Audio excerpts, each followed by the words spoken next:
496명이고 해외 유입 사례가 28명으로 총 누적 확진자 수는 7728명입니다. 어제 총 검사 건수는 87,625건이며 이 중 수도권의 임시 선별 검사소를 통해서 34,578건의 검사가 이루어졌고 이 중 50건의 양성이 확인되었습니다. 신규로 1,136명이 격리 해제되어 현재 13,761명이 격리 중입니다. 위중증 환자는 380명이고 어제는 사망자가 10명 발생하였습니다. 희생자분들에게 조의를 표하며 유가족분들에게 심심한 위로의 말씀을 드립니다. 다음으로 1월 14일 0시를 기준으로 국내 주요 발생 현황을 말씀드리겠습니다. 먼저 지역별로 볼 때 수도권이 63.9%인 317명을 차지하고 있고 비수도권에서 179명이 발생하였습니다. 지역별로 보게 되면 먼저 수도권입니다. 서울의 강북구 아동복지시설에서 총 20명, 서울의 성동구 요양시설과 관련해서 총 18명, 다음으로 경기도 고양시 특수학교 관련해서 10명, 구리시 주간보호센터와 관련해서 10명, 역시 경기도의 안양시의 대학병원과 관련해서 총 20명, 경기도 양주시 육류가공업체와 관련해서 총 86명 등 확진자가 발견되었습니다. 다음으로는 충청권에서는 충북 괴산 등 병원과 관련해서 총 420명의 확진자가 발견되었습니다. 다음 호남권도 주로 의료기관으로 광주광역시 서구 병원과 관련해서 총 12명, 광주 광산구 요양병원과 관련해서 총 137명의 확진자가 발견되었습니다. 다음으로는 경북권에서는 구미시 종교시설과 관련해서 총 127명이 발견되었고 경남권은 경남 진주시 기도원과 관련하여 접촉자 조사 중 7명이 추가됨으로써 현재까지 총 80명의 누적 확진자가 발견되었습니다. 다음으로는 치료제 백신 등의 연구 개발과 관련해서 말씀드리겠습니다. 먼저 국내 코로나19 치료제 개발 및 임상시험 진행 상황과 관련해서 향후 의료계의 적극적인 협조를 당부드리면서 현재 개발 중인 항체 치료제의 임상 3상 조건부 허가에 대해서 식품의약품안전처의 검토가 진행 중인 가운데 국립감염병연구소에서는 조건부 허가 승인 전이라도 의료진의 판단에 따라서 고연령, 고위험 환자에게 항체 치료제를 투여하는 연구자 임상시험을 식약처와 협의하고 대한감염학회와 협조해서 총 35개 의료기관의 75명의 연구자 참여 아래 진행할 계획으로 있습니다. 이러한 치료제 등의 연구 개발과 관련해서는 브리핑 직후 장희창 국립감염병연구소장이 추가로 상세하게 설명해 드리도록 하겠습니다. 다음으로 저희 중앙방역대책본부에서는 국립중앙의료원으로 하여금 코로나19 환자의 임상적 후유증 연구를 진행하고 있는 바 중간 결과 현황을 간략히 설명을 드리면 코로나19로 확진된 후 입원한 성인 환자 총 40명을 대상으로 3개월마다 검진과 설문조사를 실시한 결과 시간 경과에 따라 후유증 증상이 다르게 나타났습니다.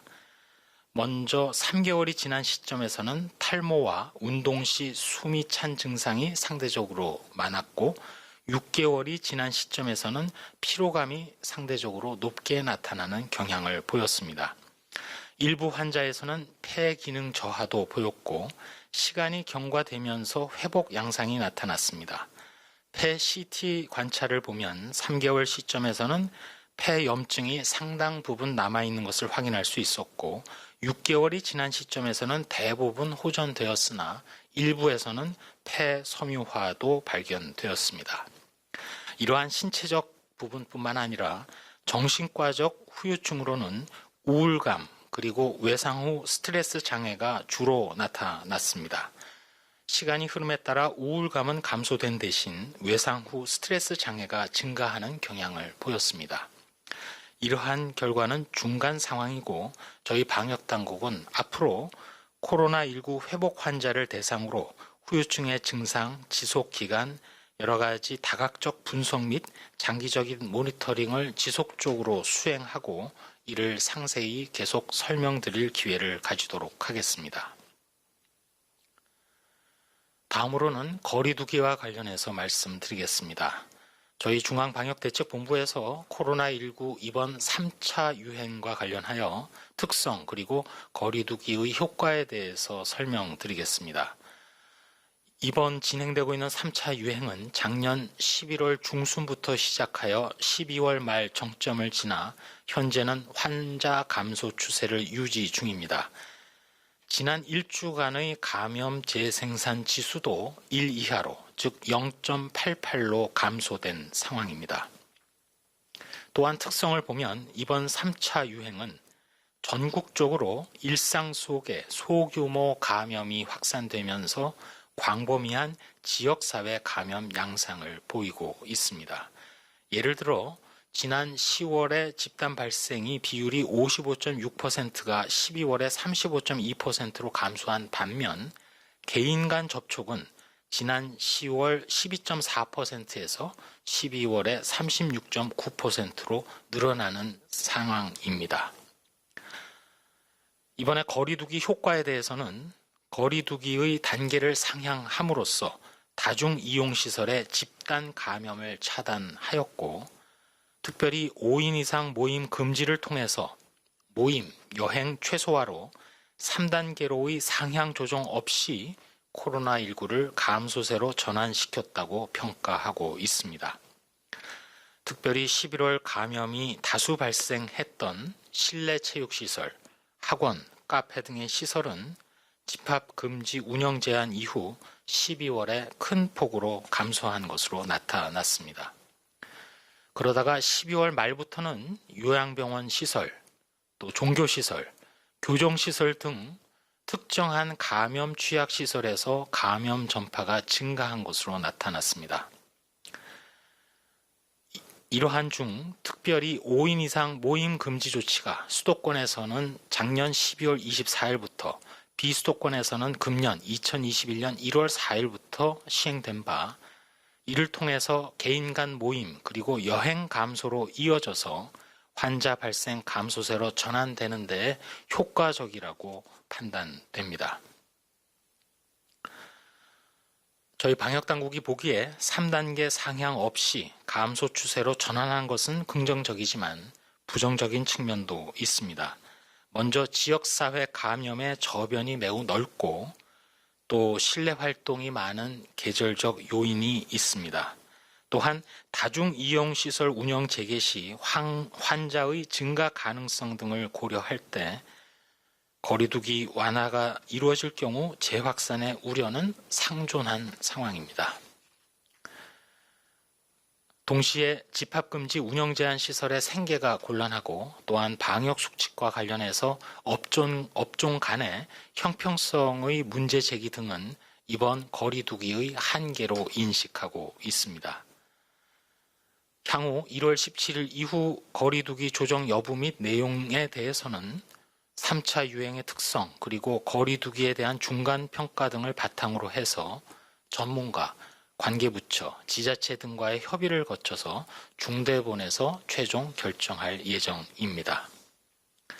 말씀드린 이러한 코로나19 3차 유행의 감소세는 국민 여러분들의 실천 그리고 희생으로 유지되고 있기에 다시 한번 3가지 수칙을 철저히 지켜주실 것을 부탁을 드립니다.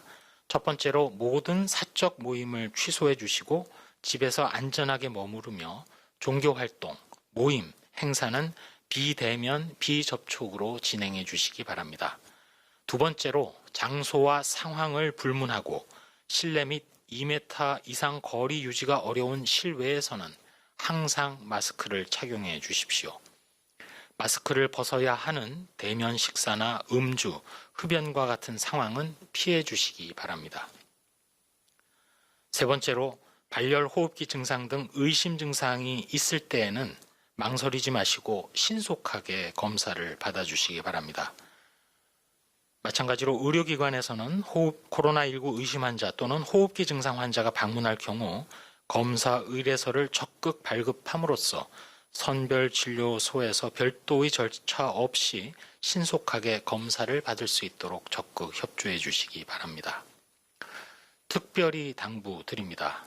최근 경북 상주시 BTJ 열방센터를 통한 집단 감염과 관련해서 모임에 참석한 방문자 중 아직도 1,300여 명 이상이 검사를 받지 않은 것으로 파악하고 있습니다.